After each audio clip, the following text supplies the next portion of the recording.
पण हा एजंट पाठवतो कोण तुम्ही म्हणले? शिंदे गटावाले. कोणाला उपमहापौर बनायचंय? आता त्यांच्यात कोणला येतं ते नाव सांगितलं नाही त्यांनी. त्यांच्यातच रस्ती खेच चालू आहे. आता एजंट तुमच्याकडे पाठवला जातोय, 5 कोटीचं तुम्ही म्हणतात आमिष पण दिलं जात आहे. हो. साहजिकच आहे, तुमच्या नगरसेवकांनी नाव तर विचारलं असेल, तू कोणाकडनं आलेला ऑफर घेऊन? नाही, त्यांनी नाव नाही सांगितलं. किती लोकांना संपर्क साधण्यात आला? 5 ते 6 लोकांना त्यांनी येऊन संपर्क साधला होता. स्थानिक तुमच्या ठाकरे गटाचा एक स्थानिक नेता आहे, तो देखील यामध्ये मध्यस्थी घडवून आणतोय असे देखील ह्या सगळ्या अफवा आहेत.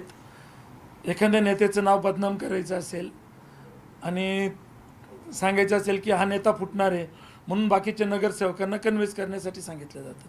विधान परिषद निवडणुकीच्या वेळी उदय सामंत असतील, दादा भुसे असतील, सर्वपक्षीय नगरसेवकांना भेटत होते. आपल्याशी देखील त्यांची भेट किंवा चर्चा झाली.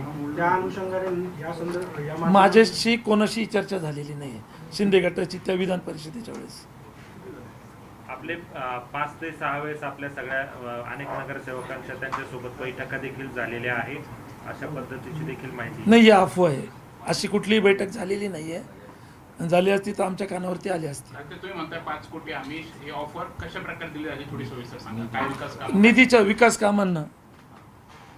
काल आम्ही आयुक्त मॅडमची जी भेट घेतली ती विकास कामाच्या संदर्भातच घेतली की आम्हाला आमच्या नगरसेवकांना विकास निधी दिला जात नाही आणि आमच्या प्रभागात कुठलेही कामं होत नाही.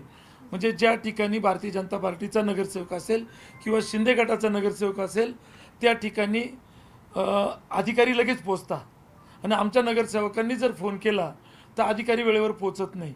त्याचं कारण असं आहे की कुठंतरी विकास कामं कोंडीत पकडायचे आणि नगरसेवकांना वेटीस धरायचं, मग कंटाळून नगरसेवक प्रवेश करतील.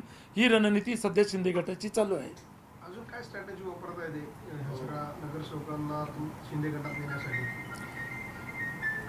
5 कोटी प्रभाग विकास निधी देतो आणि काही आर्थिक देवाणघेवाणाच्या चर्चा आहेत.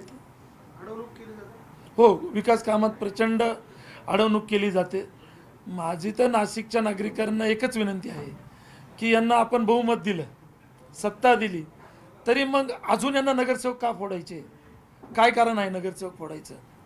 तर यांनी जे राम मंदिरामध्ये प्रभू रामचंद्राच्या नावाखाली जी दरोडा टाकला आहे त्या दरोड्याकडे कोणाचं लक्ष गेलं नाही पाहिजे. आज तुम्ही विचार करा, राम मंदिरामध्ये 14,000 कोटीची चोरी झाली, तिच्याकडे कोणाचंच लक्ष नाही आहे. पण 12 नगरसेवक उद्धव साहेबांचे फोडताय याच्याकडे सगळ्यांचं लक्ष केंद्रित केलं जात आहे आणि विकास कामाकडे कुणीच बोललं जात नाही. विकास कामावरती काल आमच्या शिवसेना उद्धव बाळासाहेब ठाकरे पक्षाने आवाज उठवला. अक्षरशः आयुक्तांनी आम्हाला अर्धा तास बसून ठेवलं. आयुक्तांनी जो आम्हाला 4 वाजेचा वेळ दिला, 4:30 वाजता आयुक्त त्या ठिकाणी आले.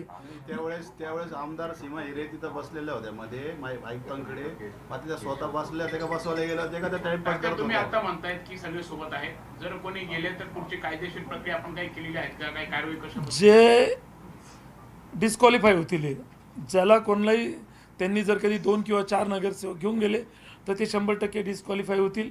दुसरी गोष्ट, जे महाराष्ट्रामध्ये खासदार फुटले आणि त्यानंतर खासदार तुडवा हे आंदोलन सुरू झालं तर निश्चित नाशिकमध्ये त्याचे कुठेतरी पडसाद उमटताना दिसतील की या ठिकाणी जे कोणी नगरसेवक फुटतील त्यांना देखील मतदार तुडवल्याशिवाय राहणार नाही. तुडवाचा इशारा देताय का? हो हो जे नगरसेवक जातील त्यांच्यासाठी हा इशारा समजा. हो.